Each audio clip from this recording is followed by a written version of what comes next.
one thing I do want to go over is Javier Milei gave a speech at Davos 2 days ago, and it's apparently just absolute nonsense. So we're gonna take a look at that.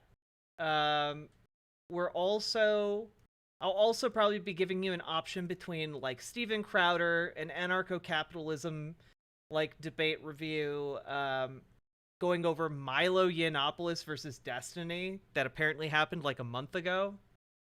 I have no idea what to expect in that, so that's a thing that I came across. It was just like maybe we could go over this.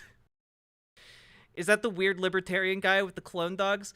Yes, Javier Milei is indeed the president of uh, of of Argentina, and he believes that, um, well, one, he cloned his dog. He has 5 clones of his original dog, I think, and he also believes that his original dog was a reincarnation of a gladiatorial lion, and he believes that he's the reincarnation of a gladiator that fought that lion, but then they looked into each other's eyes and found kindred spirits with one another and have followed each other through history ever since.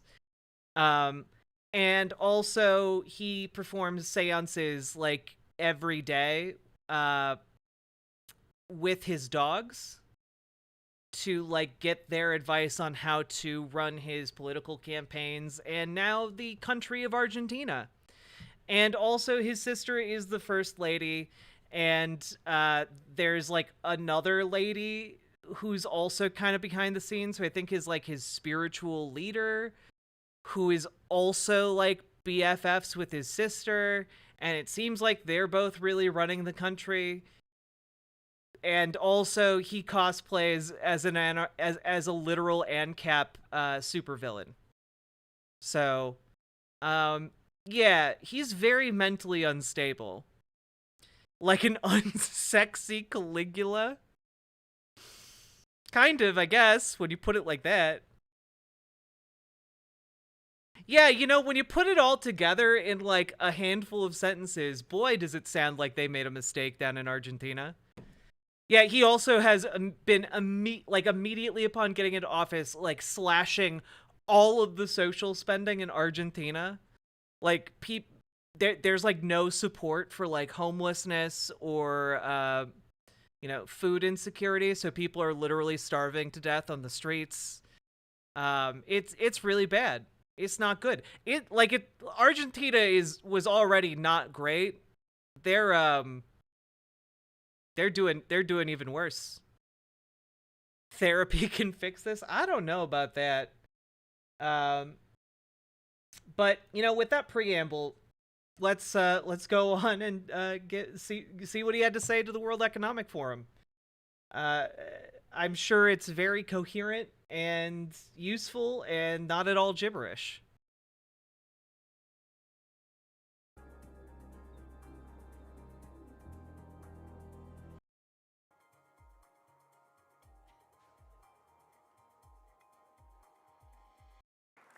Oh, obligatory da da da da da da New World Order. Ba, ba, ba, ba, ba, ba.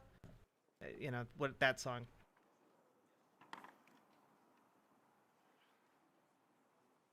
Good afternoon, ladies and gentlemen. It's for me a great, great honor to welcome Javier Milei. As you know, he's the freely elected president of Argentina, and it's actually your first trip to a foreign country after you have been elected. No, this man is like one of the most memeable faces and voices I've ever heard and seen in my life, First, congratulations. Similarly to this guy, these guys are both just walking. You can screen cap them at any point in time and like instantly get a meme. For your election, and congratulations also to your sister who managed your election campaign. I think you, sometimes people would say with more radical methods, but You introduce a new spirit to Argentina, making Argentina much more related to free enterprise, to entrepreneurial activities. By the way, this is why, like, I don't defend the World Economic Forum. I just try to accurately portray what it is. Like, you get all kinds of like conspiratorial nonsense about like the Great Reset or like New button. Oh, Penny, thank you for gifting Resonate a sub. I appreciate that. And thank you for being the first person in this stream to support riverboat.gg. You know, you're plugging up the holes on the ship with that sweet, sweet dono cash. Catalina Gearbox, thank you for following in Penny's footsteps. The old guy looks like the dancing old guy in the Six Flags commercial. He does, except extremely less spry. So I don't defend the World Economic Forum that much. All I have to say about it is, like, they're a bunch of evil capitalist ghouls getting together to talk about how to, like, make more money. And kind of they make hand-wavy gestures at, like, social justice causes, like, hey, how could we continue to make money in the future while also maybe doing something about climate change? You know, like that's kind of their shtick. But meanwhile, like, I view them as evil capitalists because they're getting together to openly discuss what capitalists do. Meanwhile, conservatives will be like, ah, yes, Karl Schwab, a Jew. The Jews are behind the World Economic Forum, and they are planning a great reset where they're going to force you to eat the bugs, and there's going to be no more hamburgers. And also, they're going to steal your cars and send you to the feminization camps so that you're more docile and easier to control. You know, like, the amount of conspiracy around the World Economic Forum is ridiculous because, like, they're doing it in the open. Like, they're just openly talking about it, about like the changes that they want to make in like business so that they continue to make money. And like that's just capitalism. That's not like an evil conspiracy to kill or depopulate the West or weaken the West. This is just capitalism doing capitalism. This is late stage capitalism on full display, and they do it in the open because they don't need to do it in private. You know, they don't need to do it in the smoke-filled rooms because there's no meaningful power block that's gonna like try and oppose them under some like alternative economic model like socialism. You know, at least not yet. Also, to bring Argentina back to the rule of law. Also, you can tell that like the World Economic Forum is run by evil ghouls because they're praising Milei, who, again, as I said at the beginning, believes himself to be the reincarnated spirit of a gladiator, and his dog to be the reincarnated spirit of a lion that gladiator fought 2,000 years ago. And he consults the clones of his former dog for political advice basically every day. And he also cosplays as an ANCAP supervillain. So there are a lot of other things to critique him on, but he's not a good guy. He basically ran on the most insane platform you can imagine, plus telling business owners that he would cut their taxes while also cutting social services, which is basically every large private business's wet dream. So we have a very extraordinary person among us today. And of course, we are all eager to listen to you. And again, a very cordial welcome to the World Economic Forum.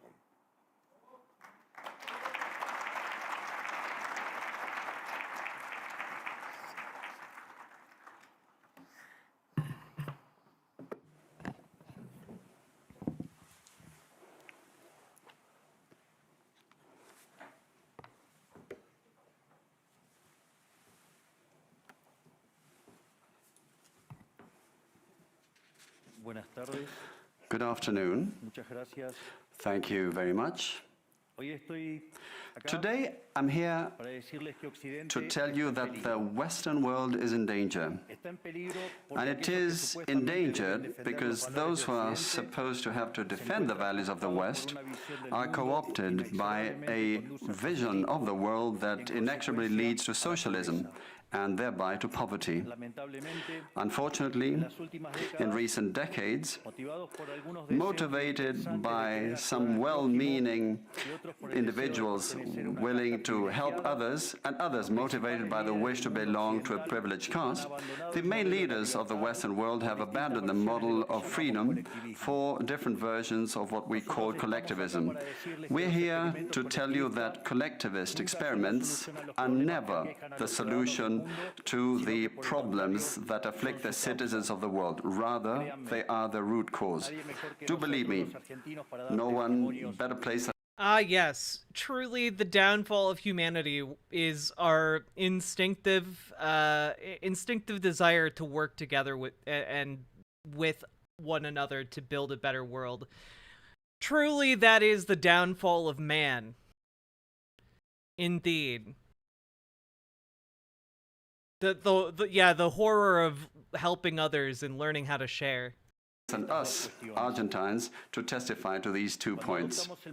When we adopted the model of freedom back in 1860, in 35 years we became a leading world power.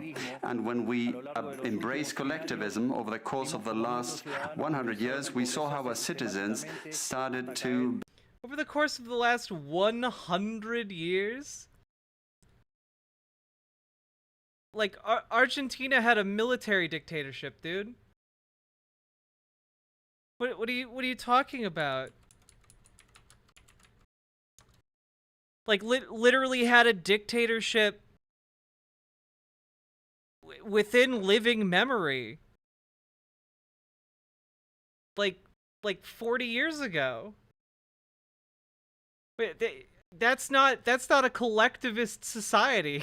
become systematically impoverished, and we dropped to spot number 140 Thank you, Penny. I'm glad you globally. noticed. But before having the discussion, it would first be important for us to take a look at the data that demonstrate why free enterprise capitalism is not just the only possible system to end world poverty, but also that it's the only morally desirable system to achieve this. If we look at the history of economic progress, we can see how between the year 0 and the year 1800 approximately, world per capita GDP practically remained constant throughout the whole reference period. If you look at a graph of the evolution of economic growth throughout the history of humanity, you would see a hockey stick graph, an exponential function that remained constant for 90% of the time.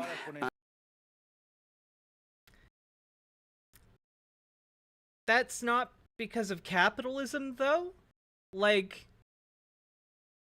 even if you just take him at his timeline, capitalism existed in the 16 and 1700s. Like, the most common demarcation of, like, when capitalism was fully codified was under the transatlantic slave trade.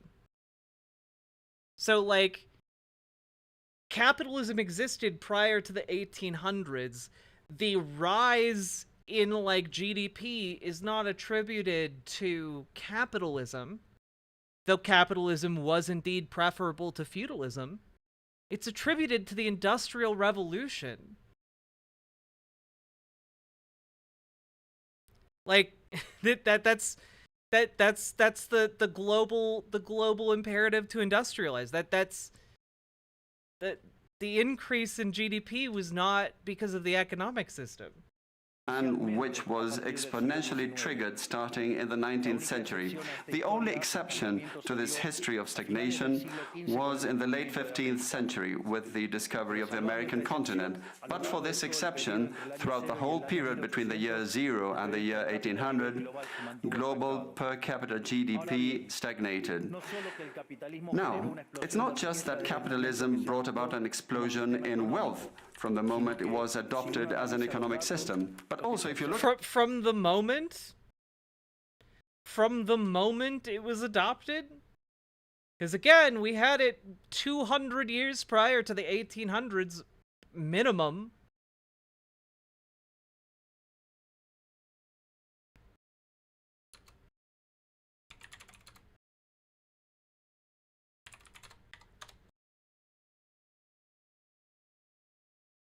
Can we let's take a look at the graph that he's talking about here. Just quickly, world GDP over the last 2 millennia. So, yeah, yep, for like 500 years. Let's see. So, we start at the year 1 with global GDP at 182.74 billion. Again, this is estimated. Let's see. In the year 1000, it had doubled to almost doubled to 2. No, not doubled. My God, gone up by like 30 billion. And then by 1500, it had doubled to 430 billion. And then in 1600, it goes to 574. 1700, 643. Again, this is all entirely attributable to improvements in technology. 1820. You know, again, it's not really taking off here until the late 1800s. You know, after industrialization really kicked things off. Crazy. Look at the data, what you will see is that growth continues to accelerate throughout the whole period. And throughout That shot up is the Industrial Revolution. Yep, it's the Industrial Revolution, and then the digital revolution. It's both of those. the whole period between the year 0 and the year 1800, the per capita GDP growth rate remained stable at around 0.02% annually. You can basically boil half of that spike down to the discovery of reliable fertilizers. That is also true. Again, a lot of that is technology. So almost no growth. Starting in the 19th century, with the Industrial Revolution, the compound annual growth rate was 0.66%. And at that rate, in order to double per capita GDP, you would need some 107 years. Now, if you look at the period between the year 1900 and the year 1950, the growth rate accelerated to 1.66% a year. So you no longer need 107 years to double per capita GDP, but 66. And if you take the period between 1950 and the year 2000, you will see that the growth rate was 2.1%. Again, the CAGR, which would mean then in only 33 years we could double the world's per capita GDP. This trend, far from stopping, remains well alive today. If we take the period between the year 2000 and 2023, the growth rate again accelerated to 3% a year, which means that we could double world per capita GDP in just 23 years. That said, when you look at per capita GDP since the year 1800 and until today, what you will see is that after the Industrial Revolution, global per capita GDP multiplied by over 15 times, which meant a boom in growth that lifted 90% of the global population out of poverty. We should remember that by the year 1800, Again, the idea that capitalism is lifting people out of poverty is largely attributable to like China. The main thrust of the argument that capitalism is lifting people out of poverty is due to like China's colossal population being leveraged as like the workforce of the world throughout the last like 20-30 years. You know, that's what he's talking about. Like they opened up their borders for manufacturing. And without that though, if you take China out of the equation, like capitalism has done a really bad job of lifting people out of poverty actually. 1900, about 95% of the world's population lived in extreme poverty, and that figure dropped to 5% by the year 2020, prior to the pandemic. The conclusion is obvious. Far from being the cause of our problems, free trade capitalism as an economic system is the only instrument we have to end hunger, poverty, and extreme poverty across. Okay. But if you take a look at how capitalism works, it concentrates wealth at the top. It doesn't usually enrich people at the bottom. Because, again, capitalism relies on people being at the bottom. Across our planet. The empirical evidence is unquestionable. Therefore, since there is no doubt that free enterprise capitalism is... I guess the point I was trying to make there is I have no doubt in my mind that if wealthy people could leave working class people as poor as they did throughout feudal times without any kind of, like, pushback, they absolutely would try to get away with it. You know, they would absolutely try to get away with it. Superior in productive terms, the left-wing doxa has attacked capitalism, alleging matters of morality, saying, that's what the detractors claim, that it's unjust. They say that capitalism is evil because it's individualistic, and that collectivism is good because it's altruistic. No.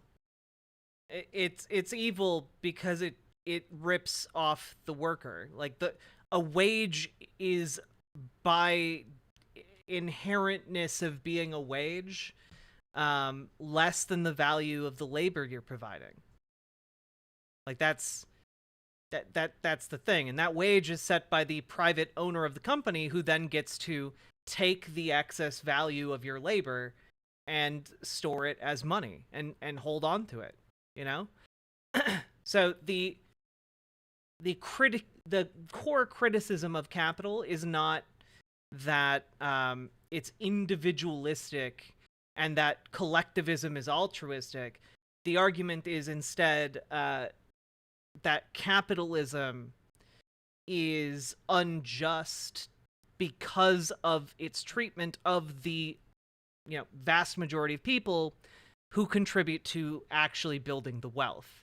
So the solution to that is, instead of having a privately owned business where one person or a small group of people at the top reap all of the benefits of the labor being produced by the people working at the company, instead, the people working at the company all own the company together.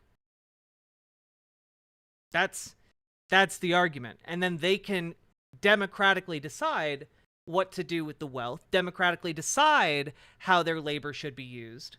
And that is the closest we can get to an equitable distribution of, like, the value of labor when we're working together on things. And we are all working together on, his demarcation of, like, individualistic versus altruistic, like, kind of falls apart because, like, even private businesses rely on people working together. Like, it's not, like, you can't, a McDonald's doesn't function if all of the employees don't work together. You know, the issue isn't whether or not people can work together. We're all perfectly able to work together. The issue is how it is organized, how the ownership structure is organized. So that's what we're talking about when we're talking about this. One of my pet peeves is that every time a conservative talks about socialism, they never know what they're talking about. Avalon of Babylon, hello. It's going all right. Someday someone should write a book about that. I got the perfect name for it too. But my Ayn Rand. Yeah, well, Ayn Rand was a gigantic hypocrite, and her ideas were bad. Like, just, like, blatantly bad. Not even like you have to think about it for a little bit to figure out why they're bad. Like, on the surface, outwardly, obviously bad. It's like looking into like a disease lab and like seeing just the rows and rows of like skulls and crossbones on like all of the diseases they work on. Like it's just, oh yeah, those are bad. You know, I don't have to think about whether or not I should drink the vials in that refrigerator. They all have skulls and crossbones on them. Those are just obviously bad. Just got here, so maybe it is mentioned, but how did they measure GDP in the past? Oftentimes it's estimates. It's economists and like historians working together to create estimates.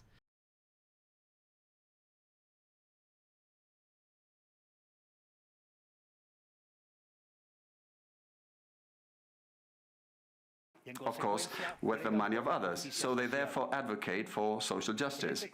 I don't know where he's getting his poverty numbers. First, poverty is defined as living on less than $3.65 a day.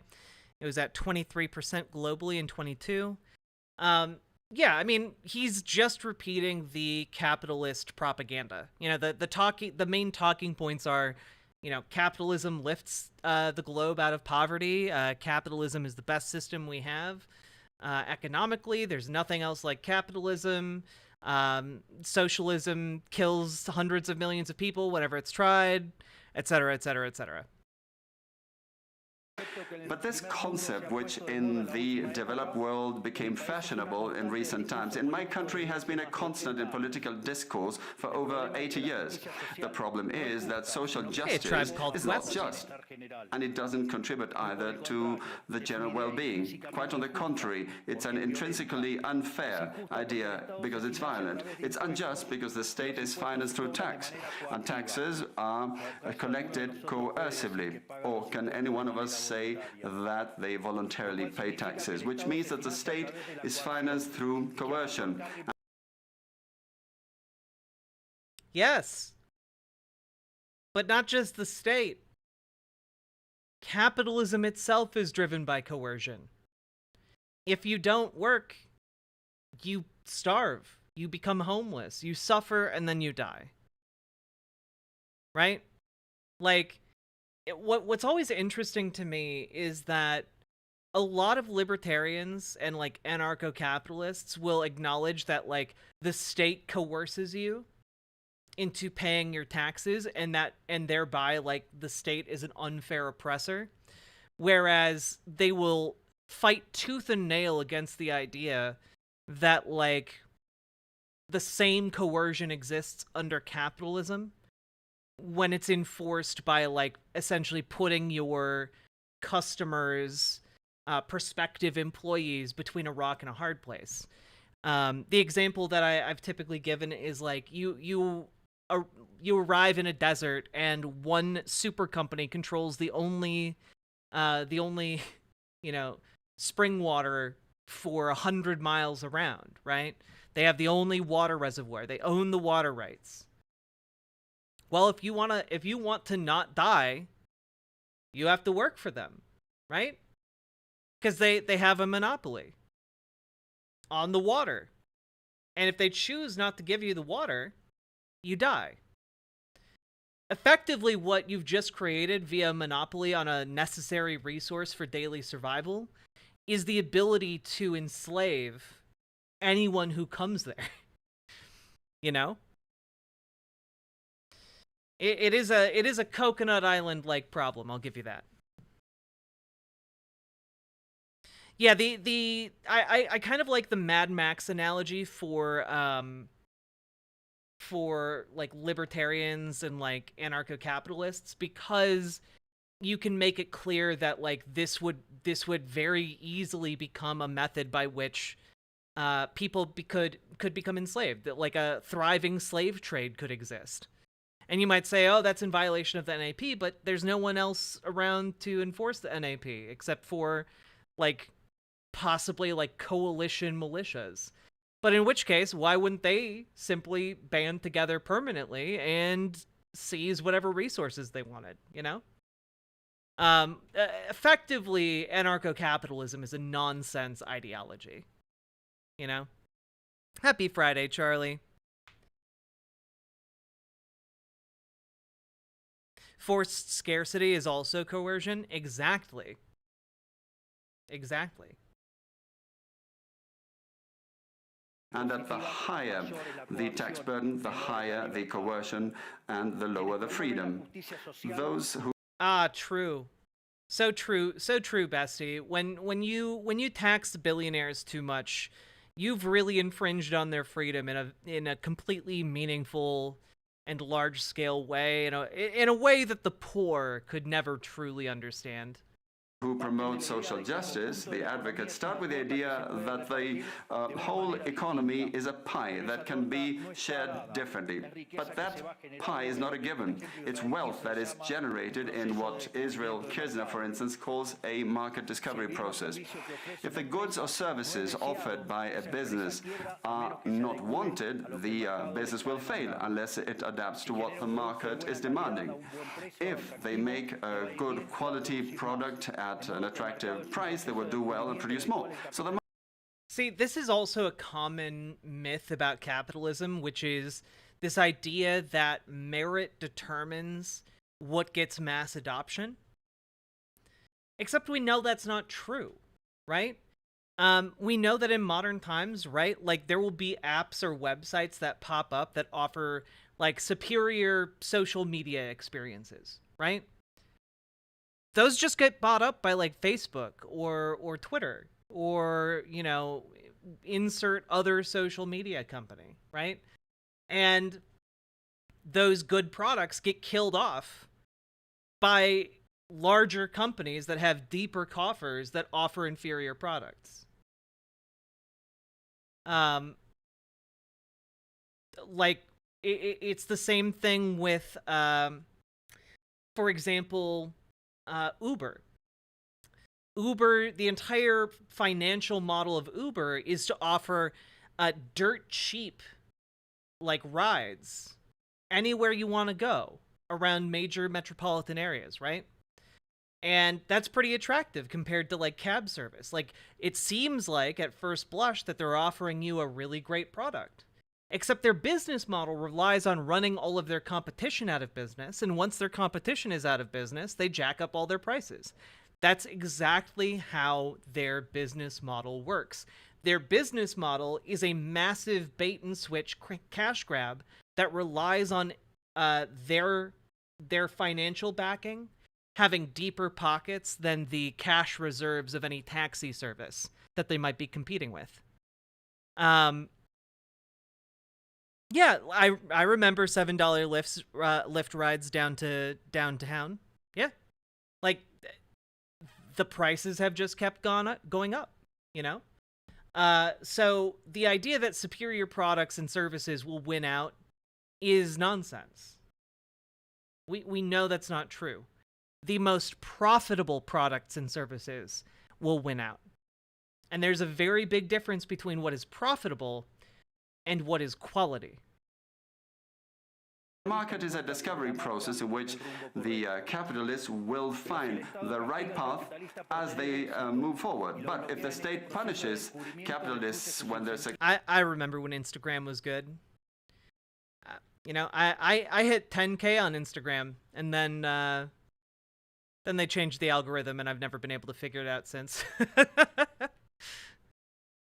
successful and gets in the way of the discovery process, they will destroy their incentives, and the consequence is that they will produce less, the pie will be smaller, and this will harm society as a whole.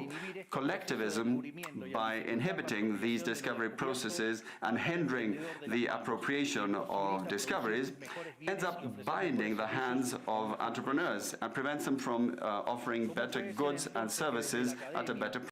Again, entrepreneurs don't want to offer better goods and services, generally speaking. They want to make more money. Now, obviously, you can find exceptions, but this is not generally the priority of entrepreneurs. For some, it is. But not so much for other, less scrupulous entrepreneurs. And capitalism is an economic system for the unscrupulous. price. So how come that academia, international organizations, economic theory and politics demonize an economic system that has not only lifted out of extreme poverty 90% of the world's population, but has continued to do this faster and faster, and this is morally superior and just. Thanks to free trade capitalism, it is to be seen that the world is now living its best moment. Never in all of mankind's or humanity's history has there been a time of more prosperity than today. This is true for all. The world of today has more freedom, is rich, is more peaceful and prosperous. And this is particularly true for countries that have more freedom and have economic freedom and respect the property rights of individuals, because countries that have more freedom are 12 winners, times losers. richer than those that are repressed, and the lowest decile in terms of distribution in free countries are better off than 90% of the population of repressed countries, and poverty is 25 times lower. And Hey, Hikiko Corgi, thank you for subscribing over on Twitch. I appreciate it. Hell yeah, let's go!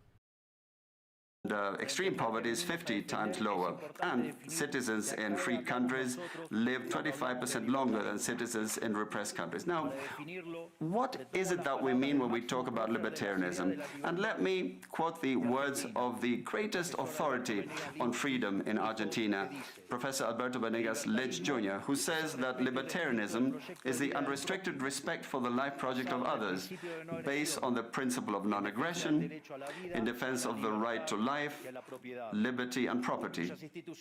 Its fundamental institutions being private property, markets free from state intervention, free competition, the division of labor, and social cooperation, as part of which success is achieved only by serving others with goods of better quality or at a better price. In other words, capitalists, successful business people are social benefactors who, far from appropriating the wealth of others, contribute to...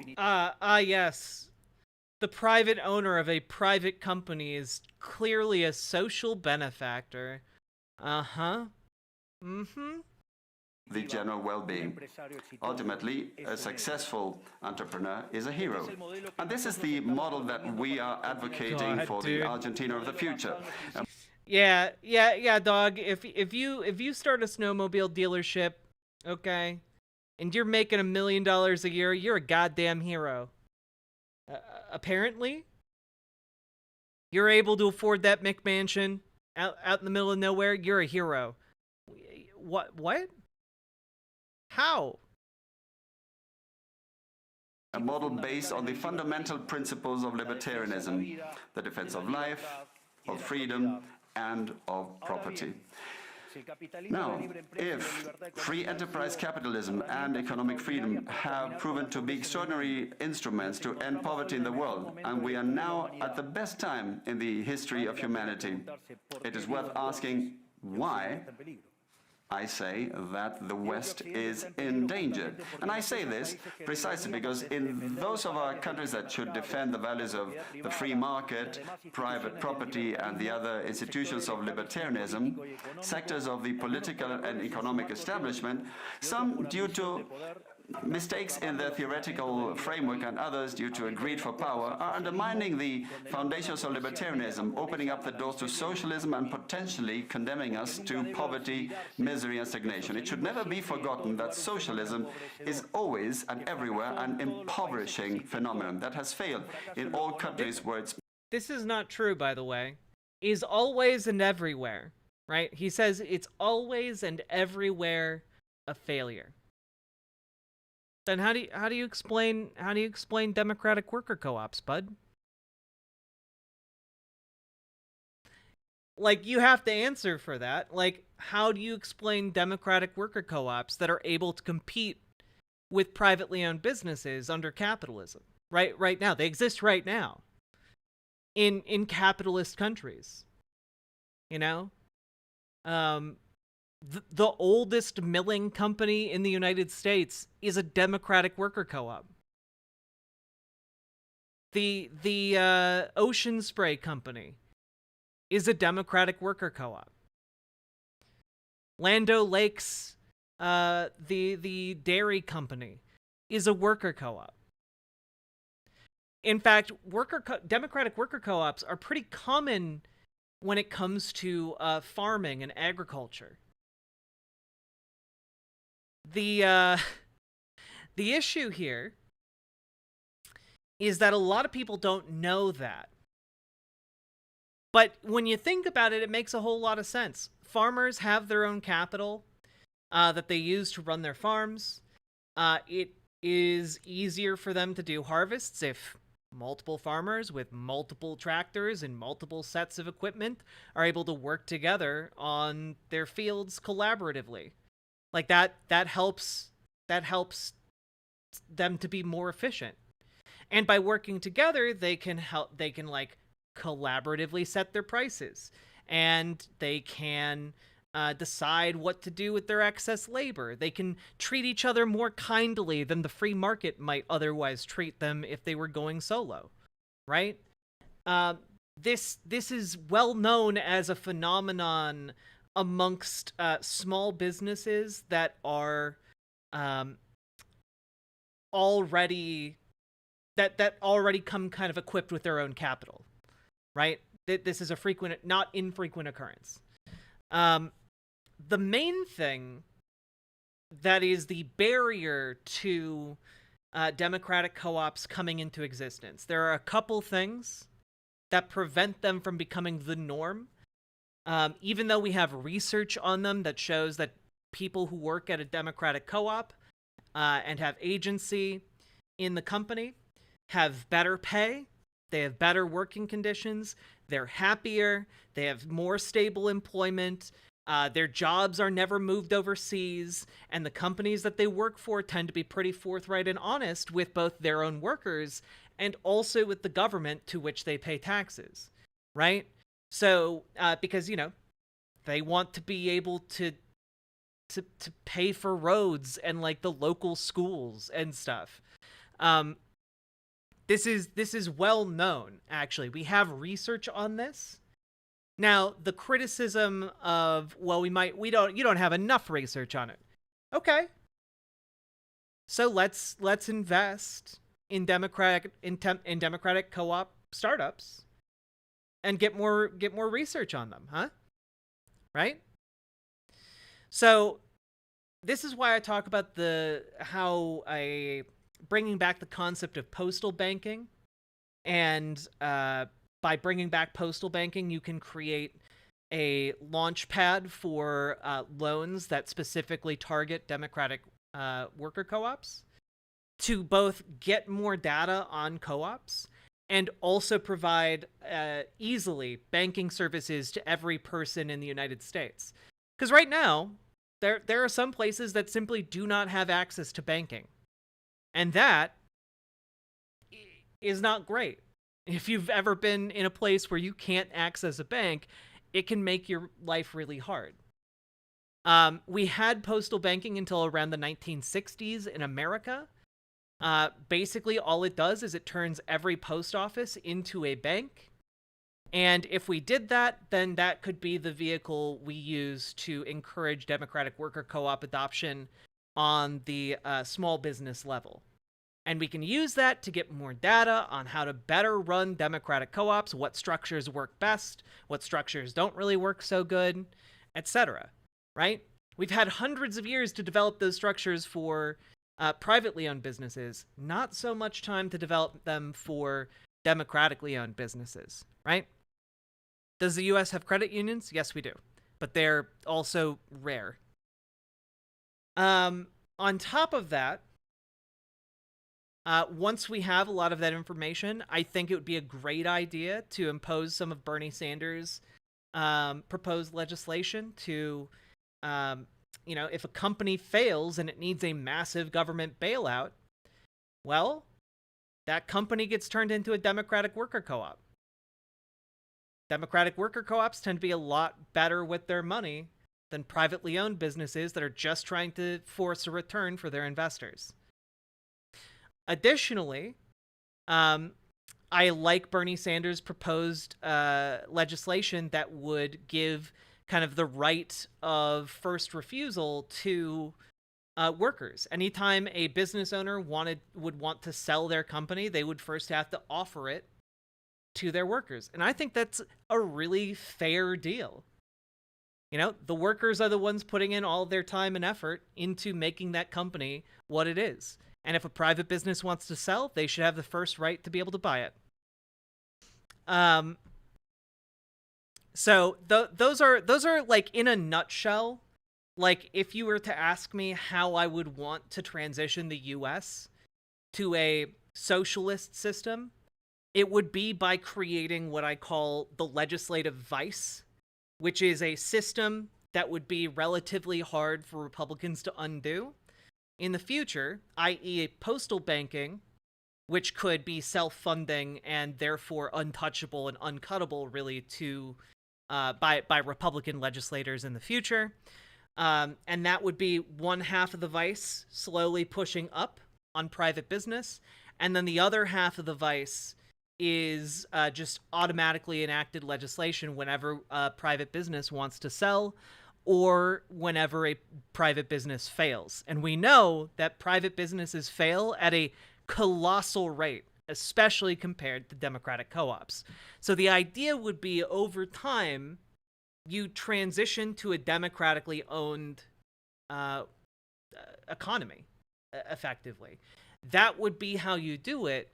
And that would actually not entail that many giant changes in how we live our day-to-day lives. I think a lot of people tend to think that this would, like, a change to a socialized economy where workers control the means of production, would be a huge upheaval.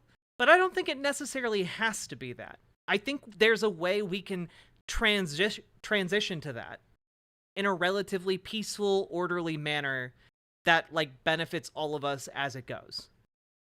So that's, like, in a nutshell, like, my basic proposals for us to actually achieve a more socialist economy. And obviously there'd be more changes after that. I mean, we'd still need stuff like Medicare for all. We'd need, like, housing for all, education for all, different social programs that decommodify the things that people need to live, you know?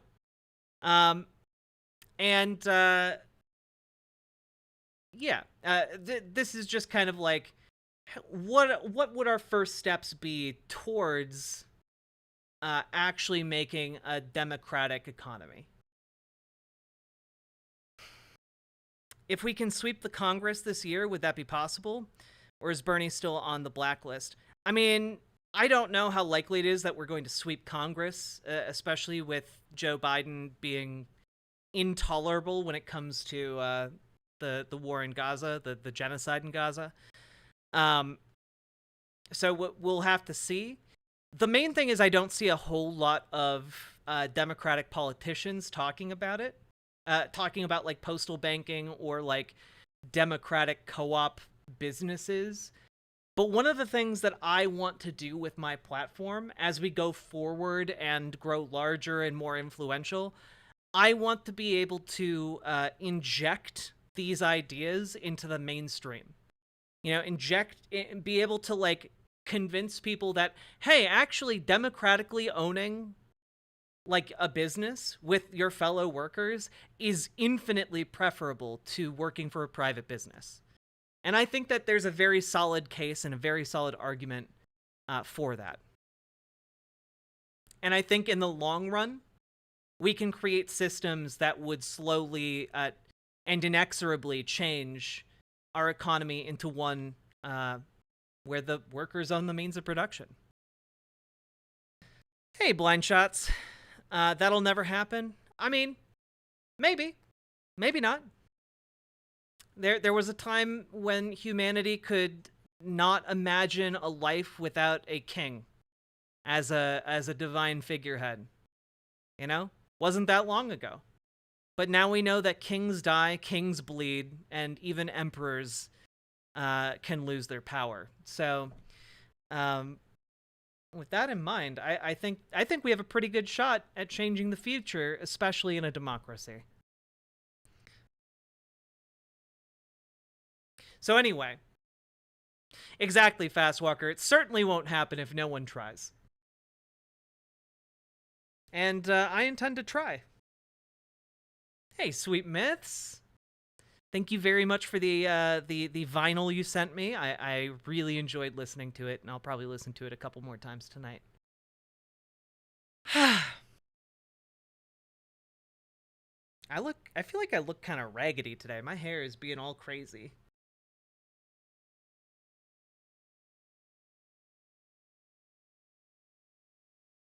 You miss 100% of the revolutions you don't make. I really like that quote, Salmon Moose. Can we slap that on a few shirts? I like that one. I like that. I like that so much. This is one of my favorite quotes. We live in capitalism. Its power seems inescapable. So did the divine right of kings. Any human power can be resisted and changed by human beings. Resistance and change often begin in art, and very often in our art, the art of words. Ursula K. Le Guin. Le Guin is such a goddamn legend. I think I was trying to paraphrase the quote about people are better able to imagine the end of the world than they are able to imagine the end of capitalism. And so I think what I want to be able to do with this platform is help people to imagine, like, tangibly, like, make it feel so close they can taste it, the end of capitalism. And be able to envision the concrete things we could do to bring about the process that would end it, you know? I don't necessarily know if, like, in my lifetime we can end capitalism. What I do know is that in my lifetime we can adopt policies that will lead to its downfall. We can insert the faulty cog in the gears of capital. The mouthfeel of communism is upon us. Hell yeah, you get it. You guys get me. Anyway, let's go back to this. Been tried out. It's been a failure economically, socially, culturally, and it also True, murdered Renegade. over 100 million human beings. The essential problem the West. Oh, look, I totally called that he would bring that up. I totally called this. Like, I called the shot.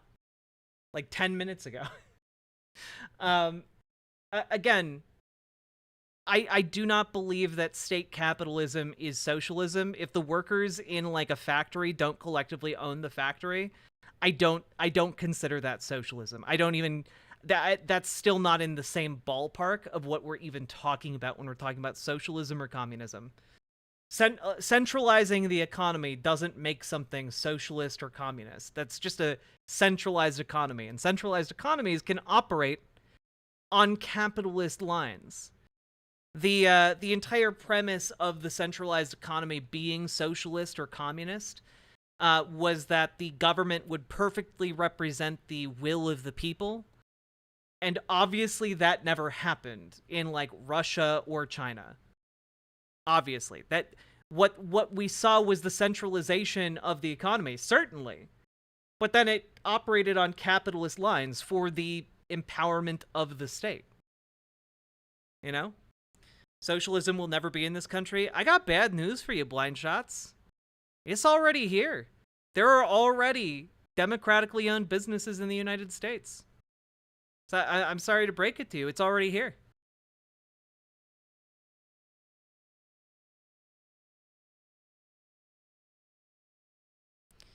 Really, all, and by the way, all I'm talking about really at the end of the day is a business that is also its own union. Like, that the structure of the union and the business become the same thing.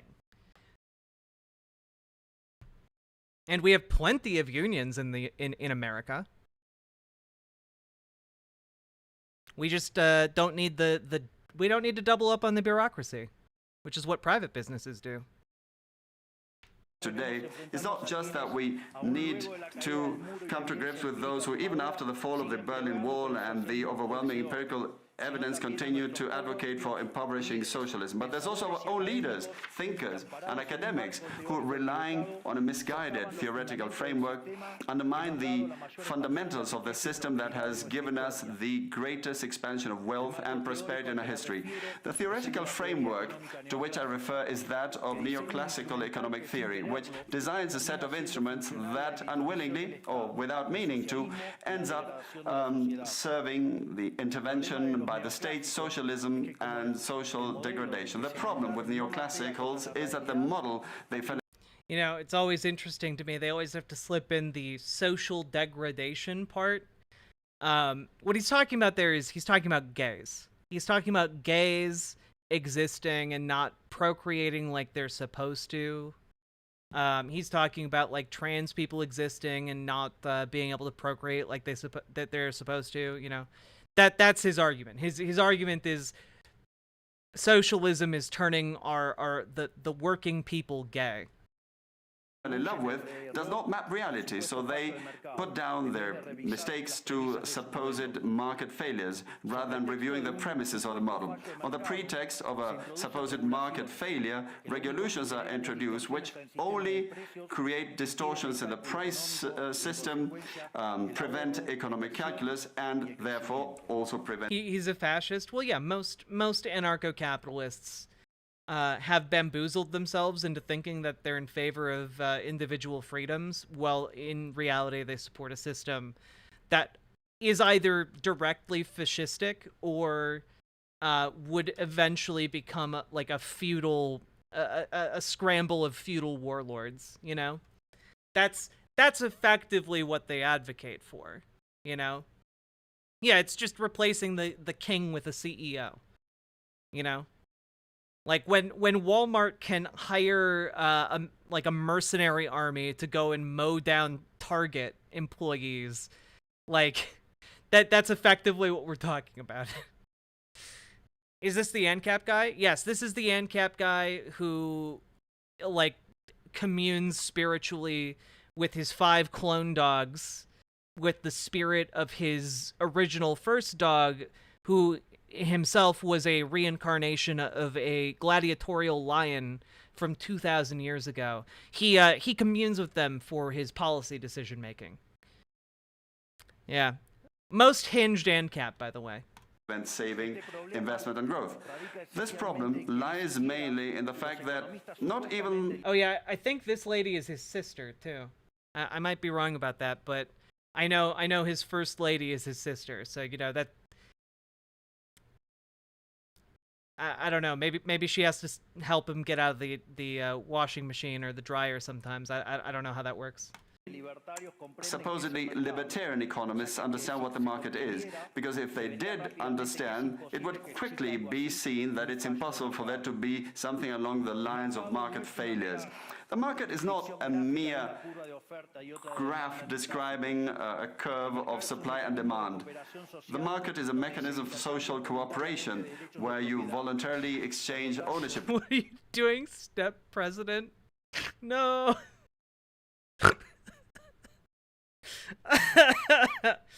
Hey, Jack, she's coming for you. You know, I'm okay with that. It wouldn't be the first woman who come for me. Rights. Therefore, based on this definition, talking about a market failure is an oxymoron. There are no market failures. If transactions are voluntary, the only context in which they can... Well, Somniostatic, he had sources. His source was one graph. Most well-sourced anarcho-capitalist, by the way. Be a market failure is if there is coercion. And the only one that is able to coerce generally is the state, which holds a monopoly on violence. I like how a lot of ANCAPs argue that, like, you get rid of the state, then the state no longer has a monopoly on violence, and the violence returns to the people, and then no one uses their violence because of the non-aggression principle, right? Ha ha ha ha ha. It's only for self-defense, right? Those guns, they're only for self-defense, right, Walmart? Ha ha ha. As if like a monopoly on force, a monopoly on violence wouldn't reassert itself underneath like whichever company is able to field the most mercenaries.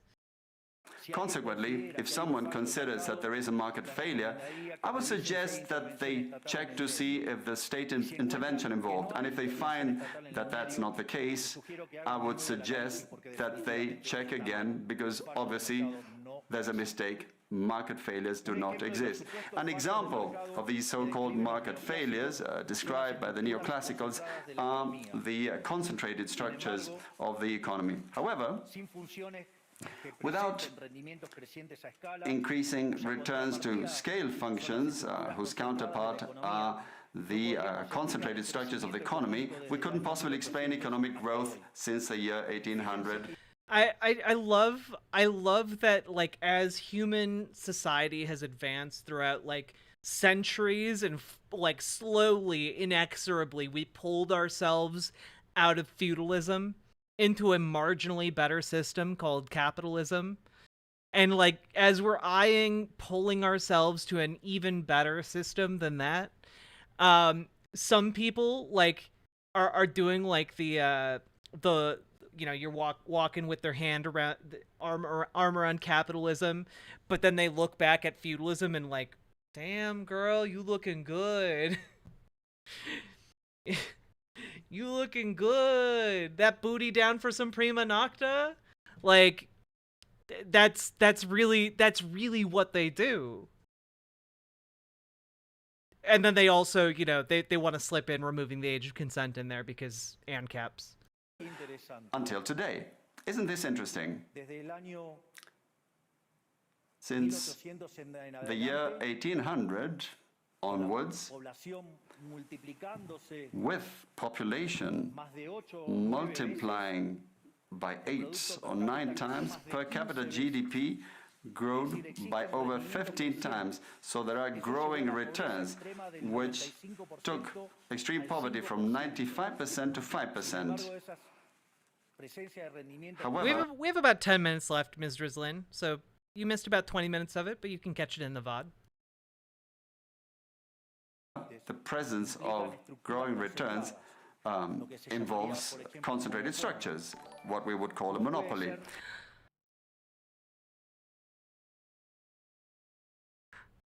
Clarice, love of my life, thank you for subscribing to me for 2 whole years.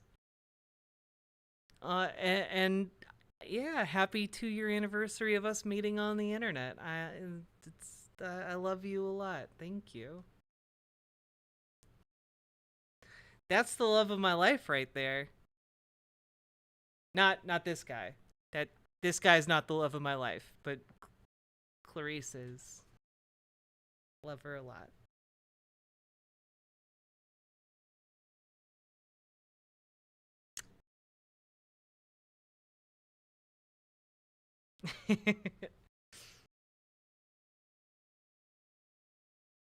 One of the first streams that she tuned into was the Andrew Callahan one. We went over Andrew Callahan covering the like crypto convention, and there was like those creepy ass like humanoid dolls. If any of you remember that, that's a very deep cut.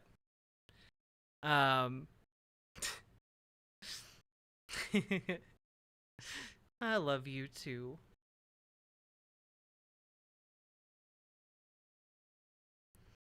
Yeah, there was a all gas no brakes where he covered a crypto convention, and like there was some like a creepy booth, and I just remember us like really bonding over that.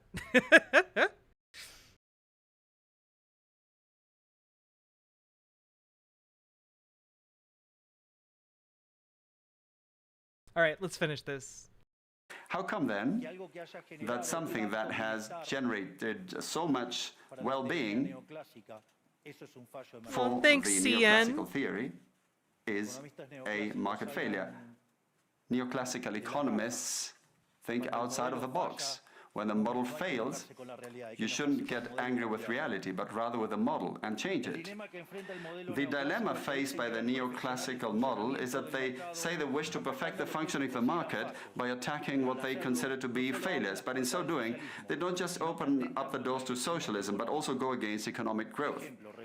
An example, regulating monopolies. He's literally pro-monopoly, guys. He's literally in favor of democracy, not democracies, monopolies. That's crazy, dog. That's crazy. Charlie, thank you for gifting a membership over on YouTube. I really, really appreciate the support. Thank you so much. Literal denial of reality. Yeah, guys, remember at the beginning of this when I made the comparison to, like, a guy, like, just staking ownership rights of the only, like, clean drinking water for 100 miles? And, like, essentially being able to use that monopoly to enslave people? Milei is just openly in favor of, like, he hears that and is like, that's just a really good business model. Destroying their profits and destroying growing returns automatically would destroy. Yeah, this guy hears the Coconut Island analogy and is just like, that sounds like a great way to get blowjobs. that like this guy hears Coconut Island, he's like, that's paradise to me, baby. Economic growth. In other words, whatever you want to... if it's getting my dick sucked or sucking somebody else's dick, either way, that's my paradise, baby. Correct a supposed market failure inexorably as a result of not knowing what the market is, or as a result of having fallen in love with a failed model, you are opening up the Immortan Joe of coconuts, indeed. the doors to socialism and condemning people to poverty.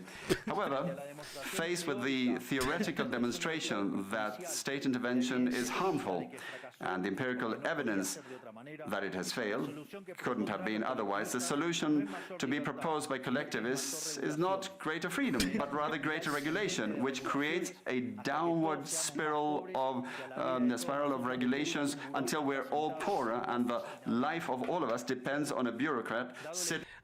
One of the things I am always confused about when it comes to people who simp for capitalism like this, do they think that regulations are just created arbitrarily? Because a lot of them seem to think that regulations just exist to make their lives harder, as opposed to the real reason regulations exist, which is, like, so you don't poison the local water supply, or so you don't build a 10-story apartment building that just collapses in the middle of Florida, or, like... the regulations exist so, like, workers don't die on the job. Like, the regulations exist not because there's some arbitrary, like, regulation demon running around, like, cackling over how hard it makes your lives. They exist to keep people alive and safe, because sometimes private interests might put lives and safety at risk in order to make a profit.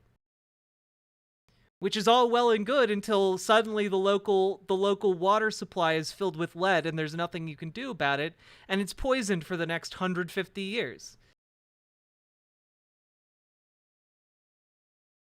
Sitting in a luxury office, given the dismal failure of collective... Yeah, generally speaking, Micah, exactly. Every regulation has a story, and most regulations have horrific injury or death behind them. So, also regulations that capitalists do favor often are actually arbitrary. They're often designed to keep competitors from starting up. True, Distron. Activist models and the undeniable advances in the free world, socialists were forced to change their agenda. They left behind the class struggle based on the economic system and replaced this with other supposed social conflicts which are just as harmful to life as a community and to economic growth. The first of these new battles was the ridiculous and unnatural fight between man and woman. What? Where's he going with this? The ridiculous and unnatural fight between men and women? Libertarianism already provides for equality of the sexes. The cornerstone of our creed says that all humans are created equal, that we all have the same unalienable rights granted by the Creator, including life, freedom, and ownership. All that this radical feminism agenda has led to is greater state intervention to hinder the economic process, giving a job to bureaucrats who have not contributed anything to society. Examples Not life, liberty, and the pursuit of happiness. Life, liberty, and owning things. Yay! ministries of women or international organizations devoted to promoting this agenda. Another conflict presented by socialists is that of humans against nature, claiming that we human... Oh, he's trying to claim that socialism created conflict between man and woman. Okay.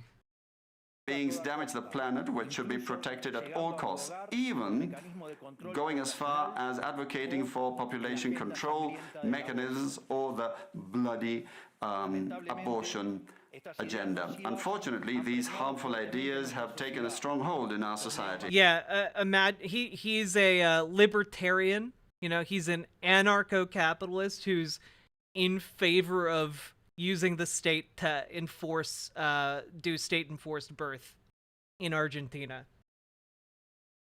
Yeah.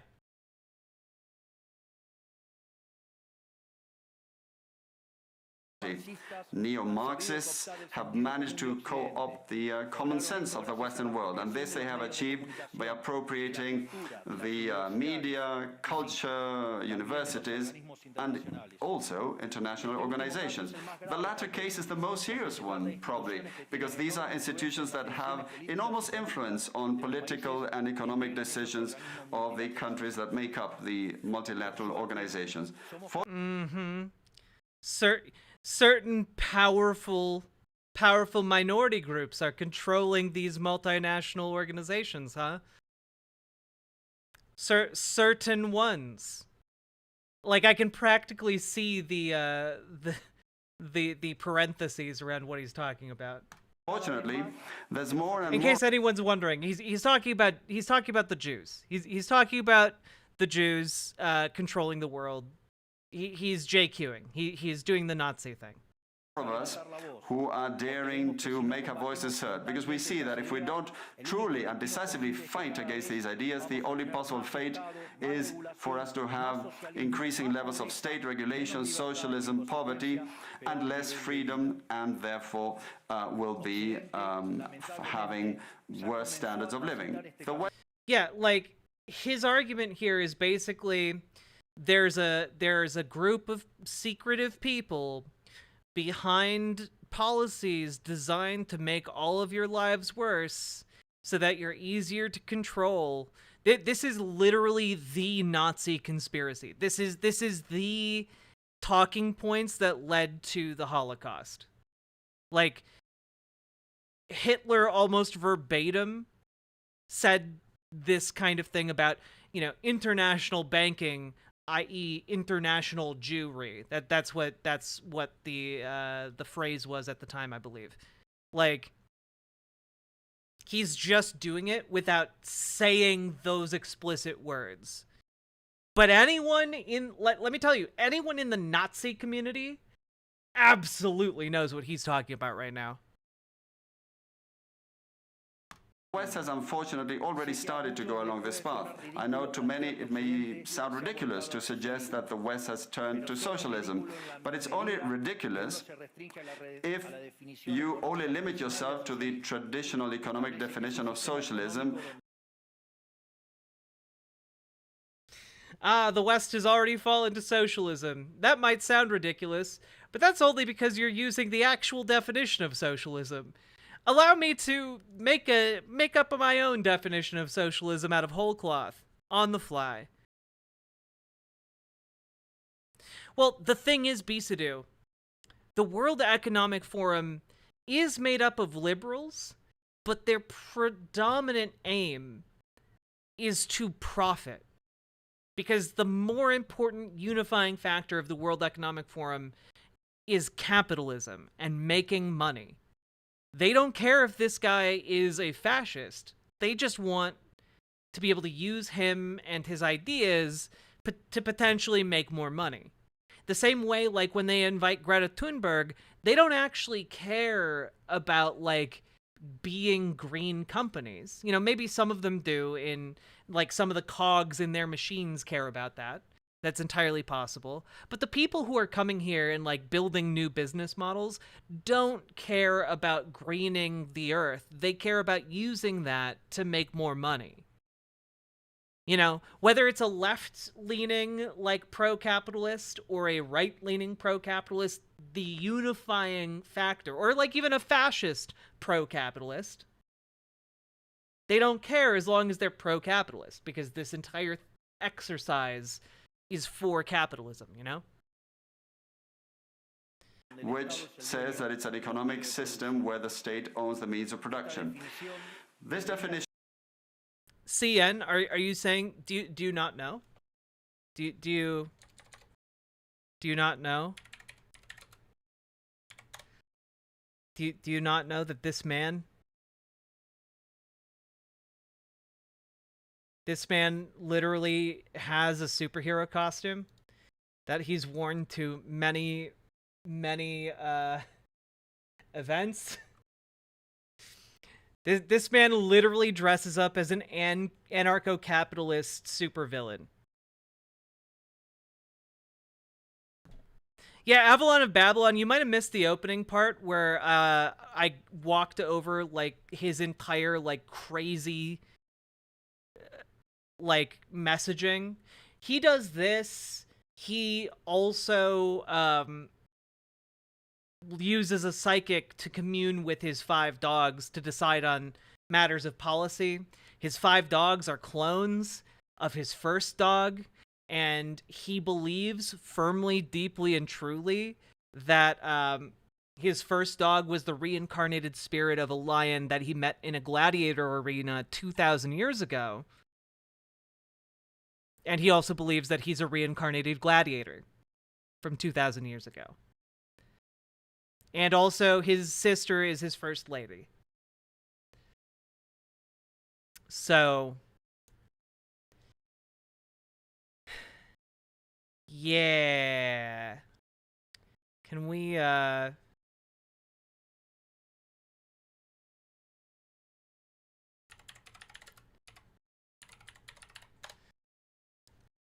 do want to share one more thing.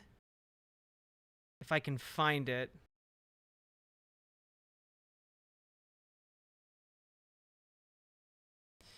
Yeah, he also, when he cosplays as this guy, he also sings about cutting government services.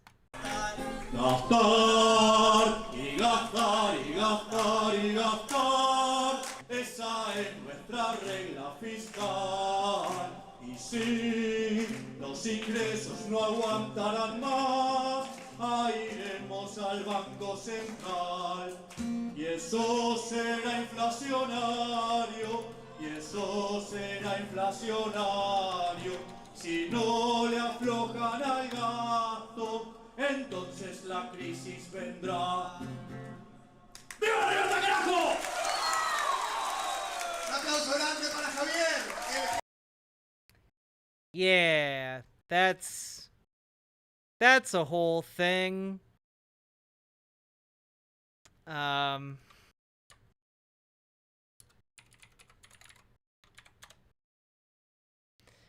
wondering if I can find there's a video of one of his old he also campaigned with a chainsaw in hand. Nope.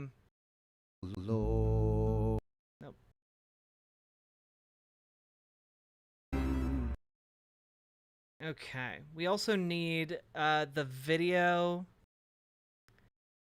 of his old campaign.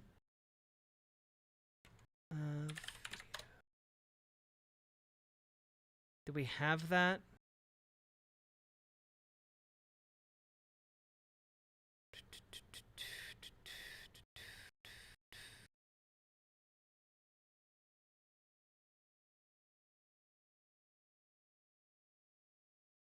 Maybe I can find it on Twitter, actually.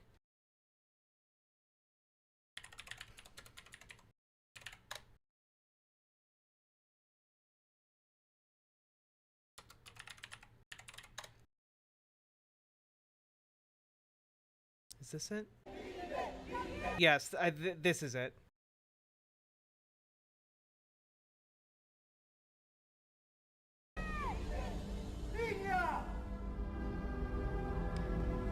He literally made a campaign video where he gets pulled out of retirement. Creo que es hora de cerrar. De una buena vez. One last time. This is a real campaign ad. He's president now.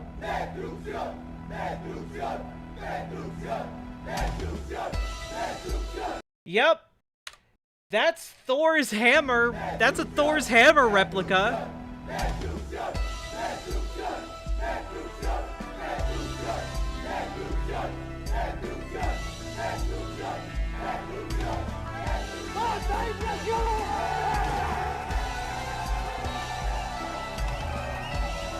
Oh. Poor Argentina. Argentina's not doing so hot, folks. It's a fucking 80s movie. Yep. Anyway, this guy might not be the most hinged person. Just, you know, I can't say I'm terribly surprised that he's JQing at the World Economic Forum. In my view, should be updated. I think one of his central policies was to destroy the Federal Reserve of Argentina, effectively, the centralized banking of Argentina. In the light of current circumstances today, states don't need to directly control the means of production to control every aspect of the lives of individuals. With tools such as printing money, debt, subsidies, controlling the interest rate, price controls, and regulations to correct the so-called market failures, they can control the lives and fates of millions of individuals. This is how we come to the point where, by using different names or guises, a good deal of the generally accepted political offers in most Western countries are collectivist variants, whether they proclaim to be openly communists, fascists, Nazis, socialists, social democrats, national socialists, Democrat Christians, Christian Democrats, neo-Keynesians, progressive, populist, nationalists, or globalists. At bottom, You're literally talking about the globalists at the World Economic Forum. Come on. Come on, dude. Globalist is just another, it's either, if you're using it correctly, just a word for a capitalist who works outside of one country, and does work in multiple countries, or you're talking about the Jews. That's like, there's literally only two ways to take that, and it's very clear that he's incredibly in favor of capitalism around the planet. So I think he might be talking about the other thing. I think this might be another way for him to JQ. there are no major differences. They all say that the state should steer all aspects of the lives of individuals. They all defend a model contrary to that one which led humanity to the most spectacular progress in its history. We have come here today to invite the rest of the countries in the Western world to get back on the path of prosperity, economic freedom, limited government, and unlimited respect for private property are essential elements for economic growth. And the impoverishment produced by collectivism is no fantasy, nor is it an inescapable fate. But it's a reality that we Argentines know very well. We have lived through this, we have been through this, because as I said earlier, ever since we decided to... He's just spamming parentheses. Yeah, it's, you know, he... To his credit, It took him a while to, like, warm up, okay? It took him a while to warm up to the parentheses, but now he's just going ham. Abandon the model of freedom that had made us rich. We have been caught up in a downward spiral, as part of which we are poorer and poorer day by day. So this is something we have lived through, and we are here to warn you about what can happen if the countries in the Western world that became rich through the model of freedom stay on this path of servitude. The case of Argentina is an empirical demonstration that no matter how rich you may be, or how much you may have in terms of natural resources, or how skilled your population may be, or educated, or how many bars of gold you may have in the Ah, yes. No matter how many bars of gold you may have, a very normal thing to say. A very...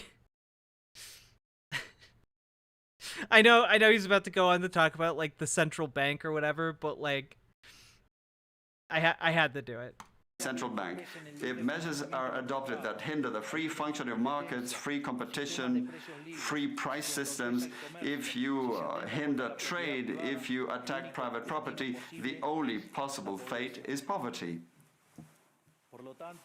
Therefore, in concluding, I would like to leave a message for all business people here and for those who are not here in person but are following from around the world. Do not be intimidated either by the political class or by parasites who live off the state. Do not surrender to a political class that only wants to stay in power and retain its privileges. You are social benefactors, you're heroes, you're the creators of the most extraordinary period of prosperity we've ever seen. Let no one tell you that your ambition is immoral. If you make money, it's because you offer a better product at a better price. Again, neither of these are necessarily true.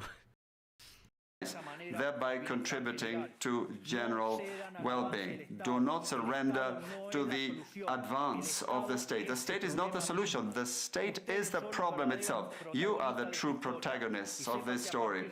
And rest assured that as from today, Argentina is your staunch, unconditional ally. Thank you very much, and long live freedom. Damn it.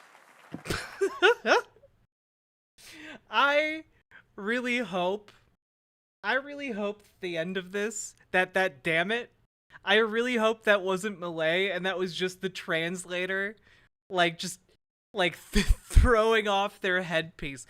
Damn it! Oh, God.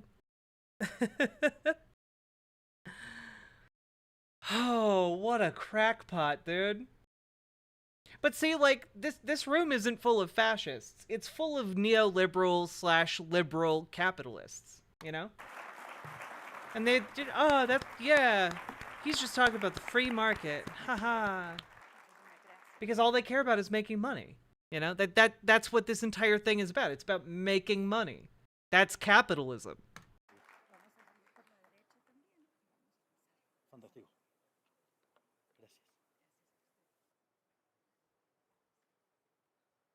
He should have done the speech in his superhero costume, though.